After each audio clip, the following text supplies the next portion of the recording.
সামনেই বাঙালির শ্রেষ্ঠ উৎসব দুর্গাপূজা।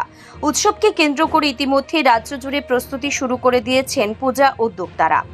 এ প্রেক্ষাপটে বৃহস্পতিবার পশ্চিম জেলার পূজা উদ্যোক্তাদের নিয়ে গুরুত্বপূর্ণ বৈঠকে মিলিত হলেন পশ্চিম জেলার জেলা শাসক ডক্টর বিশাল কুমার। বৈঠকে উপস্থিত ছিলেন পশ্চিম জেলার পুলিশ সুপার নমিত পাঠক সহ অন্যান্য প্রশাসনিক আধিকারিকরা। বৈঠক শেষে সাংবাদিকদের মুখোমুখি হয়ে জেলা শাসক ডক্টর বিশাল কুমার জানান, মূলত দুর্গাপূজাকে শান্তিপূর্ণভাবে এবং সুষ্ঠুভাবে সম্পন্ন করার লক্ষ্যে বৈঠক ডাকা হয়েছিল। পূজা উদ্যোক্তাদের বিভিন্ন গুরুত্বপূর্ণ দিক নির্দেশনা দেওয়া হয়েছে। তিনি বলেন, বর্তমানে রাজধানীতে ড্রেনের কাজ চলায় রাস্তার পরিধি কিছুটা সংকুচিত হয়েছে। তাই ক্লাবগুলিকে নির্দেশ দেওয়া হয়েছে যাতে নির্দিষ্ট রাস্তার সীমানা অতিক্রম করে আলোকসজ্জা না করা হয়, অন্যথায় যানবাহন চলাচলের চরম বিঘ্ন ঘটবে। প্রশাসনিক নির্দেশ অমান্য করলে সংশ্লিষ্ট ক্লাবগুলির বিরুদ্ধে ব্যবস্থা গ্রহণ করা হবে। প্রয়োজনে পূজা আয়োজন বন্ধ করে দেওয়া হবে বলেও সতর্ক বার্তা দেন তিনি।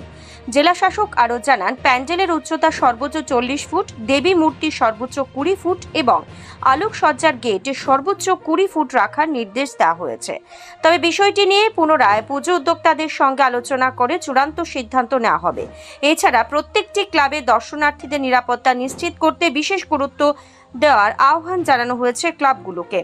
শারদোৎসবকে কেন্দ্র করে যাতে কোনো অঘটন না ঘটে এবং উৎসব আনন্দ মুখরভাবে পালিত হয় সে বিষয়ে ক্লাব উদ্যোক্তাদের সচেতন করেছেন জেলা শাসক ডক্টর বিশাল কুমার।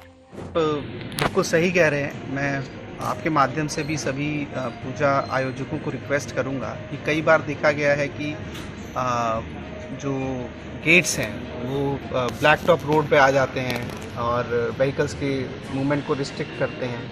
ऑलरेडी जो ड्रेन का काम चल रहा है इसकी वजह से इफेक्टिवली भी रोड की जो विड्थ है वो रिड्यूस हो गई है। तो हम इनके खिलाफ एक्शन लेंगे। जो लोग भी इसको ठीक नहीं करते हैं या हमारे कहने पे भी इंस्ट्रक्शन के इशू होने के बावजूद भी गेट्स को रोड के ऊपर लेके आते हैं, we definitely take strict action against them. और ज़रूरत पड़ेगा तो हम पूजा का जो आयोजन है वो भी कैंसिल कर देंगे।